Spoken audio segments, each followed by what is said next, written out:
My name is Tim Cambry, and this is my report on the legacy of Thomas Jefferson. As I was gathering information for this report the other morning, I was sitting in a diner, and I heard a very interesting argument with two gentlemen arguing over how it should have been the intent of the founding fathers that sets law and not the way that we're interpreting now what they wrote. And I found that interesting. And what was the intent of Thomas Jefferson as he wrote? He did write the Declaration of Independence, in which he commented that it was an expression of the American mind, not his own will. And Jefferson is brought up often in the argument of freedom of religion. Is it freedom of religion or freedom from religion? And Jefferson actually wrote the Virginia Statute for Religious Freedom, which was originally known as Bill 82, and that was a bill for establishing religious freedom. This came after the Declaration of Independence. The Virginia Assembly realized that many of the laws from King George weren't going to work. So in October of 1776, they called an assembly to draft laws for the new and independent Virginia. Jefferson wrote the bulk of the laws. He was actually elected governor, their first governor in 1779.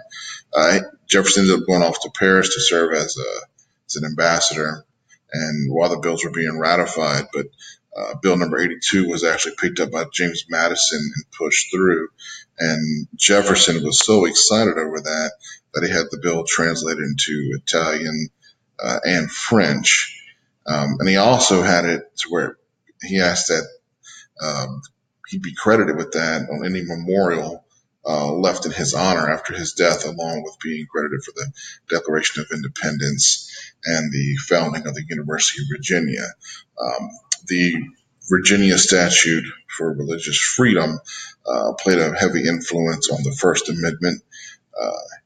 In the First Amendment, when the Supreme Court ruled on it for the first time, they ruled that it was the very definition of religious freedom.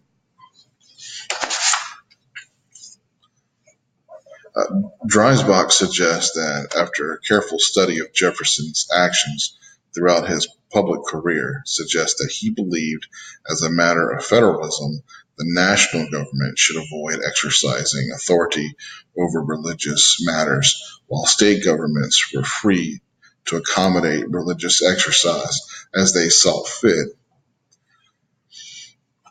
He also suggested Jefferson's wall was intended to foster an environment in which freedom of religion, religious belief, and expression could flourish. So Jefferson, his intent wasn't to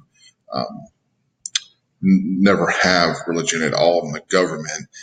The idea was just that the government was not going to have a religion that everybody was forced to take part in.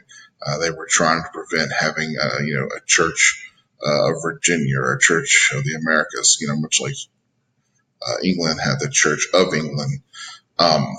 It was the whole reason the Puritans came here was looking for religious freedom, and Jefferson was simply trying to ensure that is exactly the way America stayed.